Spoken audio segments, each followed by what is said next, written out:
I grew up with my identical twin, who was an incredibly loving brother. Now, one thing about being a twin is it makes you an expert at spotting favoritism. If his cookie was even slightly bigger than my cookie, I had questions. And clearly, I wasn't starving.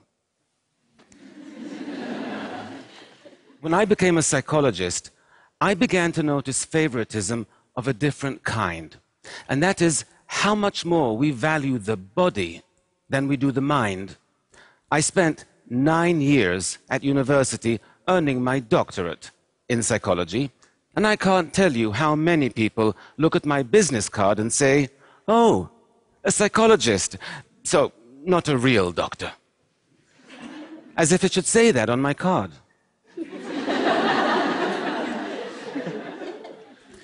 This favoritism we show the body over the mind.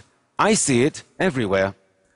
I recently was at a friend's house and their 5-year-old was getting ready for bed. He was standing on a stool by the sink brushing his teeth when he slipped and scratched his leg on the stool when he fell.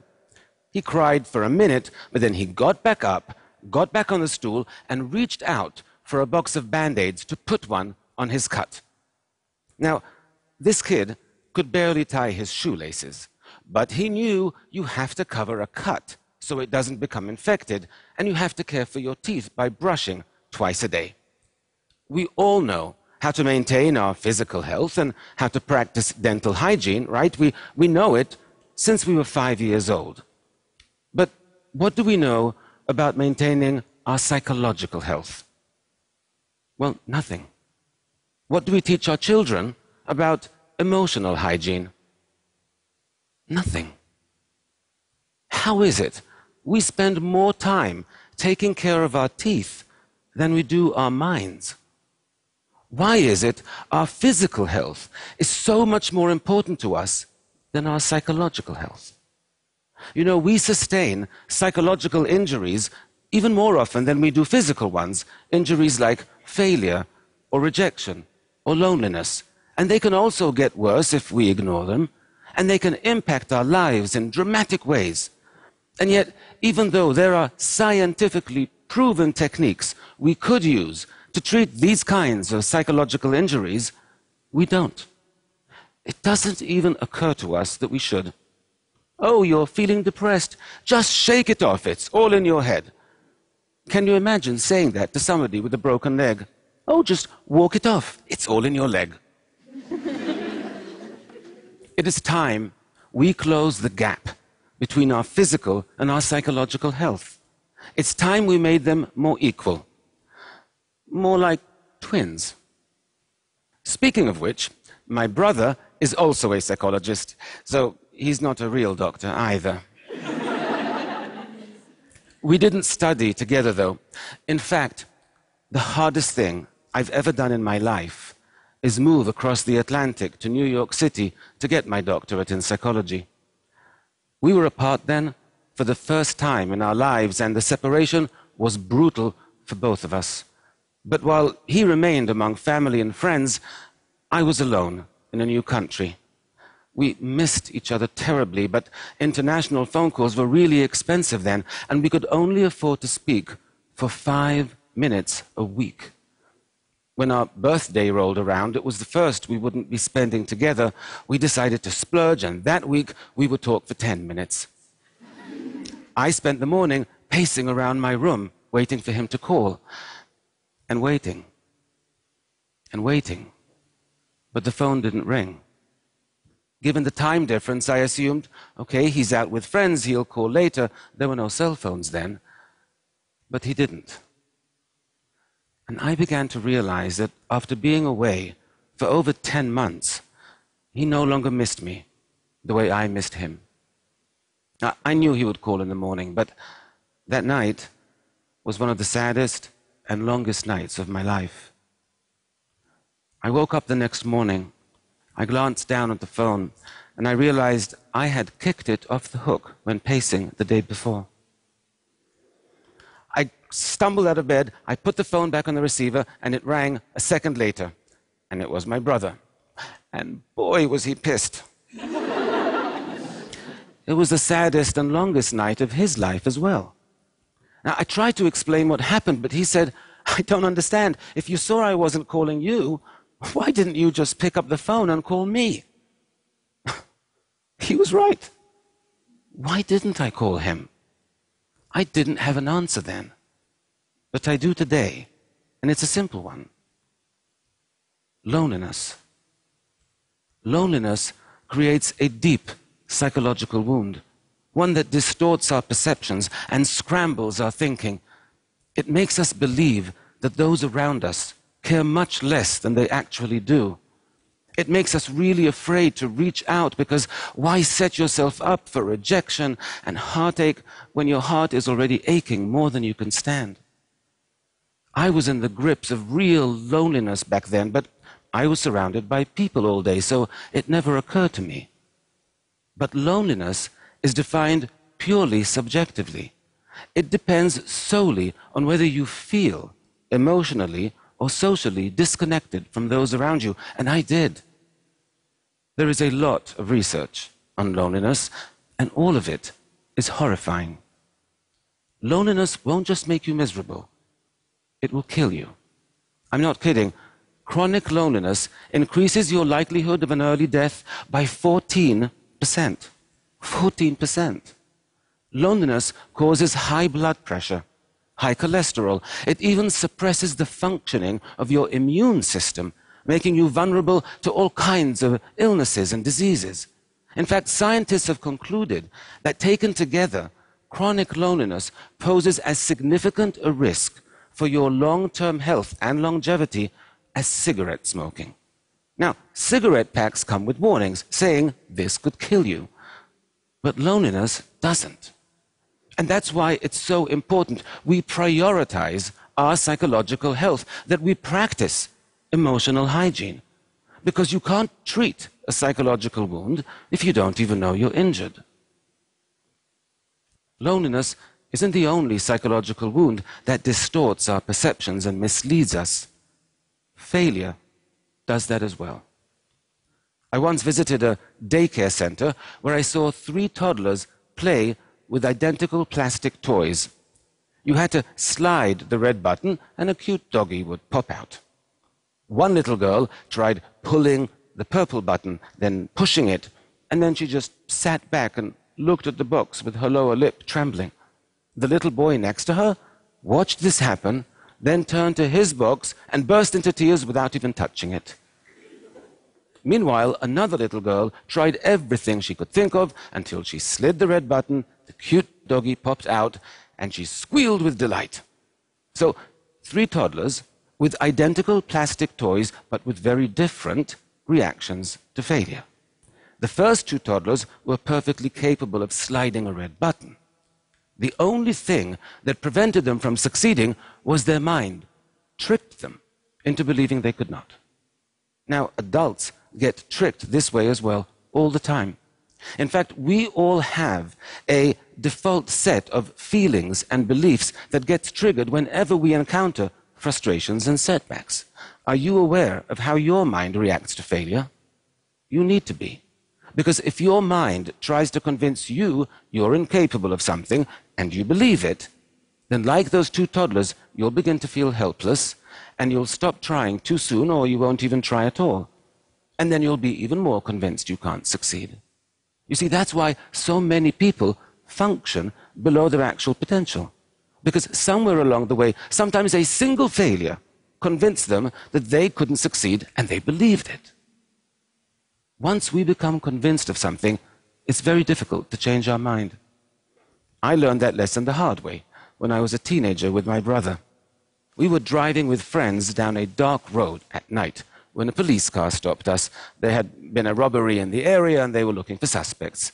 The officer approached the car and he shined his flashlight on the driver, then on my brother in the front seat, and then on me, and his eyes opened wide and he said, "Where have I seen your face before?" And I said, "In the front seat." But that made no sense to him whatsoever, so now he thought I was on drugs. So he drags me out of the car, he searches me, he marches me over to the police car, and only when he verified I don't have a police record could I show him I had a twin in the front seat. But even as we were driving away, you could see by the look on his face, he was convinced that I was getting away with something. Our mind is hard to change once we become convinced. So it might be very natural to feel demoralized and defeated after you fail, but you cannot allow yourself to become convinced you can't succeed. You have to fight feelings of helplessness. You have to gain control over the situation. And you have to break this kind of negative cycle before it begins. Our minds and our feelings, they're not the trustworthy friends we thought they were. They're more like a really moody friend who can be totally supportive one minute and really unpleasant the next. I once worked with this woman who, after 20 years of marriage and an extremely ugly divorce, was finally ready for her first date.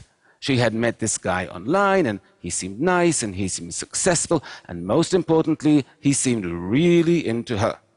So she was very excited. She bought a new dress, and they met at an upscale New York City bar for a drink.